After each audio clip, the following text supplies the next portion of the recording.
na feel ang Barda Magic sa trailer ng TV adaptation ng hit 90s film na Maging Sino Ka Man. Bukod sa kilig, ano pa ba ang mga dapat abangan? Alamin sa Star Bites hatid ni Nelson Canlas. Teaser pa lang ng Maging Sino Ka Man, ramdam na raw ng fans ang chemistry ng tambalang Barbie Forteza at David Licauco. Kaya excited na raw sila sa full experience ng Barda Magic sa pagsisimula ng inaabangang upcoming primetime series.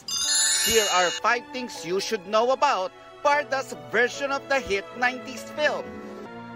1. From pambansang ginoo to action star real quick.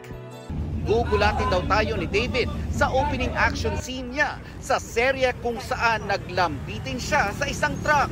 Mainit po ang mga eksena, lalong-lalo na siya. Abangan niyo po ang opening scene ni Carding. Walang double. Walang double. Wala. 2. Ang nagpapanggap na lalaking si Monique para maging katawang lalaki. Kinailangan magsuot ni Barbie ng binders. Ang resulta, pogi at nakakabilib na asta. Naparad ko yung preview kanina, nakita ko yung oo. Nakita ko si Barbie, talagang grabe. Ano naman? Napakagaling. Speaking of Barbie, abangan daw ang eksena niya sa Manila Bay kung saan lulan siya ng isang moving barge. And be the judge kung halata daw ang takot niya. That's our number 3. Number 4, sanggano at laking hirap ang role ni David. Kaya't maraming eksena, pati na ang mga motor chase scenes. Kinunan sa mga iskinita ng Quezon City at Maynila. Para authentic daw ang feels ng mga eksena ay kinukunan nito sa mga makikipot na iskinita katulad nga nito, yung papunta sa bahay ni Carding. Ito ang bahay ni Carding, ang kanyang mansyon. And last but not the least, hindi na kinailangan ni Barbie at David na mag-workshop bago simulan ang serye.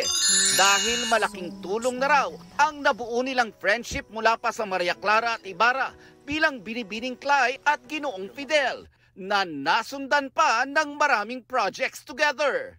Ako naman ever since kasi parang ang gaan lang pag andito si David sa set. Parang feeling ko lagi I have someone to talk to. Kunyari pagka pagod na ako, parang ang gaan lang pag nakikita ko siya. Kanina, ka-eksena ko yung bata, parang iba, parang medyo kinakabahan ako.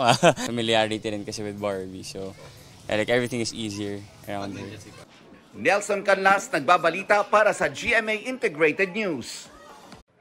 Mga kapuso, para sa mga maiinit na balita, mag-subscribe sa GMA Integrated News sa YouTube. Sa mga kapuso abroad, subaybayan niyo po kami sa GMA Pinoy TV at sa www.gmanews.tv.